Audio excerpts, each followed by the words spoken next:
I still remember the exact moment when everything changed. When the darkness I'd been hiding from finally found me. One notification. That's all it took. A single message, "Is this really you?" with a photo attached. My hands trembled as I opened it, and in that instant, I knew my life as you knew it was over. What happens when the monster you've been running from is how the world sees you. Hey, it's corpse. The image you saw in the thumbnail isn't me. It's a visualization of what happens when the internet decides to hunt someone down. Today, I'm telling a different kind of horror story. My own. If you've ever felt the weight of being watched, judged, picked apart, this one's going to hit differently. Because sometimes the most terrifying stories are the ones that are real. Before we dive into this nightmare, hit that like button if you've ever been afraid of being truly seen. And subscribe. Because after today, I'm not sure how many more stories I'll be able to tell. For years, I existed as just a voice to you. A deep, broken sound emerging from the darkness. Many of you found comfort in that voice, in the stories I told about monsters, killers, and things that lurk in shadows. But here's something I've never shared before. I became the voice in the darkness because the darkness was the only place I felt safe. My chronic illnesses, my anxiety, my fear of being seen, they weren't just challenges I faced. They were walls I built to protect myself. And for a while it worked. The mystery became part of who I was. The faceless storyteller. The nameless friend who whispered horror stories in your ear at 3 a.m. We built something special, a community where I could be heard without being seen. But the internet always wants more. Have you ever noticed how people fill in the blanks with their own fantasies when they don't have all the information? If you've experienced this phenomenon yourself, drop a comment below. I'm genuinely curious how many of you have seen this darkness in human nature. What I didn't understand then was that in the absence of my face, thousands, maybe millions, were creating their own version of me. Some imagined a mysterious, conventionally attractive figure that matched my voice. Others created fan art, edits, expectations. The problem with pedestals is that they're built to crumble. And when you've been placed on one without your consent, the fall isn't just hard. It's devastating. But nothing could have prepared me for what came next. If you've ever had your privacy violated, hit like right now. The feeling of that boundary being crossed is something only those who have experienced it can truly understand. It started with whispers, then screenshots, messages flooding in. "Is this you? I found corpse." Not what I expected. The photos spread like wildfire across Twitter, Reddit, YouTube comments. I could feel the walls closing in. The safe space I'd created, this voice, these stories, this community, suddenly felt like a trap. Every notification became a potential attack.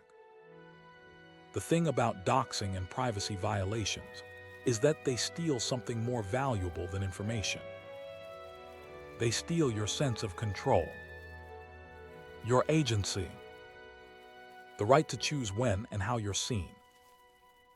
And once that's gone, can you ever really get it back? The human mind is a fragile thing.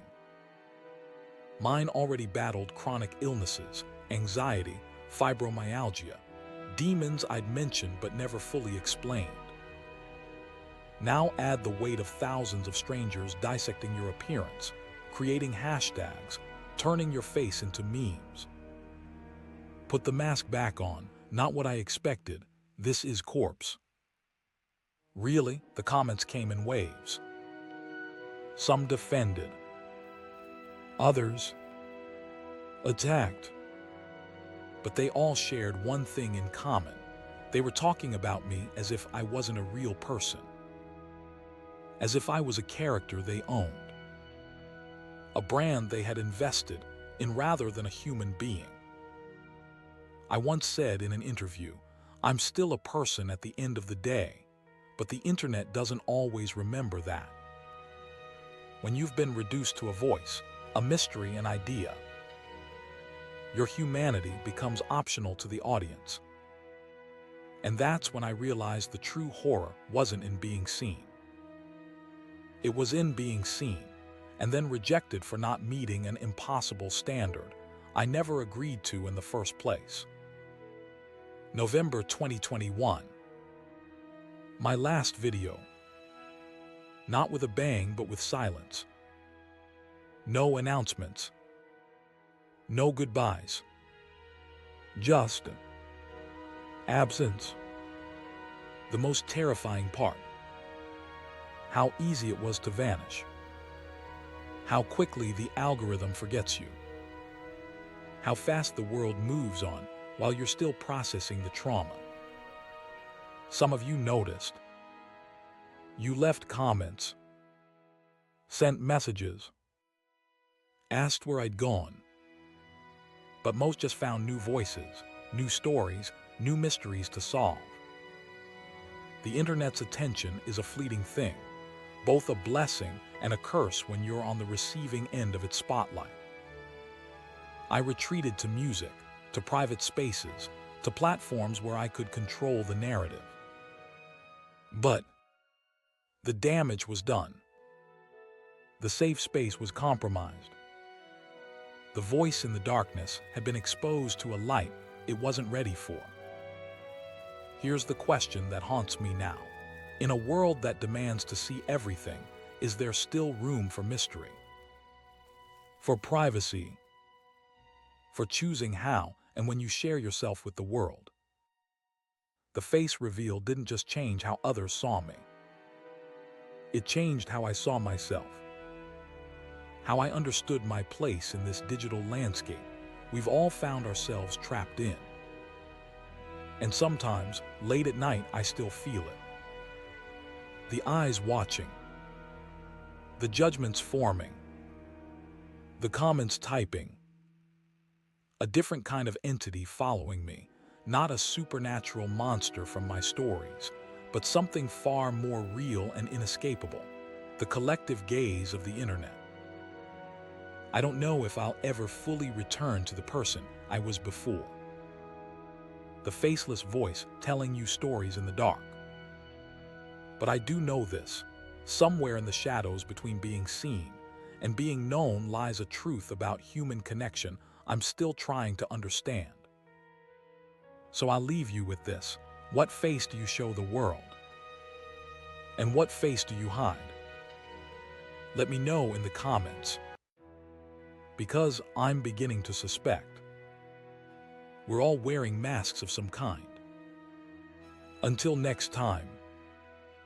If there is a next time. The real horror story was never the ones I told you. It was the one we created together.